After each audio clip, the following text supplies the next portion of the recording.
Petrol और diesel की कीमतों में इजाफे पर कांग्रेस के कारकुनों का शदीद एहतजाज। शहर हैदराबाद के पुराना पुल चौराहे के पास यूथ कांग्रेस की जानिब से वजीर आज़म नरेंद्र मोदी का अलामती पुतला नजर आतिश किया और पेट्रोल व डीजल की कीमतों में कमी करने का मरकजी हुकूमत से मुतालबा किया गया।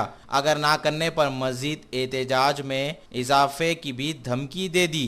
इस मौके पर कांग्रेस के कारकुनान भी मौजूद थे। మేము ఇవాళ యూత్ కాంగ్రెస్ హైదరాబాద్ పార్లమెంట్ తరఫున పురాణా పుల్ చౌరస్తా పైన నరేంద్ర మోదీ గారిది ఎఫ్ఈజీ బంద్ చేశాము. మరియు ఈ ధరలు దింపకపోతే గ్యాస్వి కూడా ధరలు పెరిగినాయి. ఈ ధరలు దింపకపోతే ఈ నిరసన ఇలాగనే సాగుతూనే ఉంటుంది. పెద్ద ఎత్తున మేము రాస్తా రోకోలు ఇంకా ధర్నాలు పెంచాలవుతుంది. దీనిపైన మాకు ఇమీడియట్ రిపోర్ట్ కావాలి. ఇవాళ ఎఫ్ఈజీ బంద్ అయింది. రేపు ఇంకా పెద్ద ఎత్తున ప్రోగ్రాం పెరుగుతూ అవుతుంది. రేట్లు తగ్గలేవు అనుకో మేము పెద్ద ఎత్తున ఆందోళనలు చేస్తాము, రాస్తా రోకోలు పెద్ద ఎత్తున చేస్తాము. హైదరాబాద్ యూత్ కాంగ్రెస్ తరఫున